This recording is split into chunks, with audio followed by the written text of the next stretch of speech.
something for my godson Elijah and a little girl named Corinne. Man, you coming at me for my music, but you listen to this old stuff. Old stuff? What? You better get up out of here with all that. Pac is the truth. Well, I got a boyfriend. Yeah, I heard, but it's all good. Really? We've been together our whole lives, so we got time.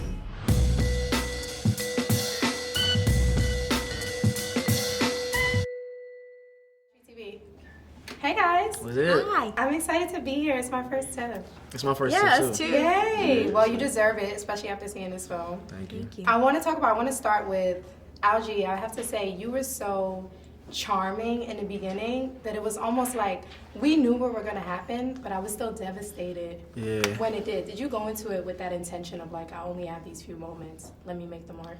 Definitely. I think when I had my initial audition with George, we had already, I sat in that audition room for maybe 30 minutes to an hour, and we were just going back and forth because we were trying in different ways, and one thing we really said is we didn't want to try too hard, let the charm be there, let the people fall in love, establish that chemistry with her, and everything else will play out. And I think his direction on that really took it far, so I'm grateful for George.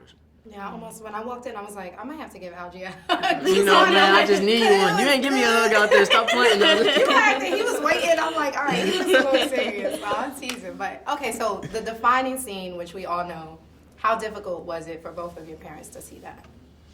For our parents? Oh, that's a good question. I haven't talked to my mom about it, actually. My mama cried like a baby. Yeah. And we saw it at sure. nighttime too. I think the first time they screened the movie was during the day. Me and my mom we were out of town, so we had to come back and watch it, and we watched it at night. And the emotions were just so much heavier at nighttime walking out of there. It was just silence, but she was just crying, and it was just like, I don't know, it was just, me and my mom have been through a lot together, so it was just, she was more so, I think, just crying because she was proud and realizing like my purpose and everything, but it was Absolutely. good. We are proud. I get those goosebumps every time. What's up? Where you been at? I mean, I don't know, you be hanging with all the white kids. Yeah, when you're not around, when you go that to the side.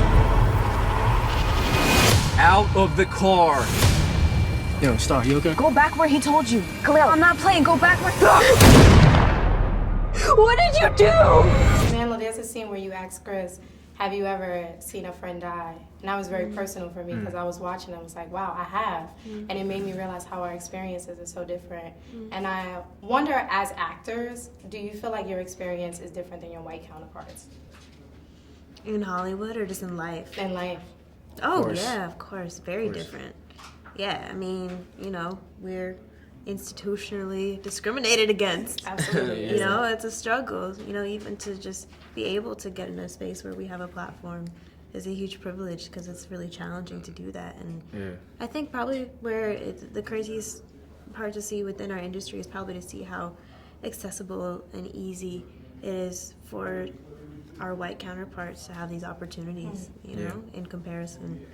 Yeah, we definitely see it firsthand within the industry, and then even outside of the industry.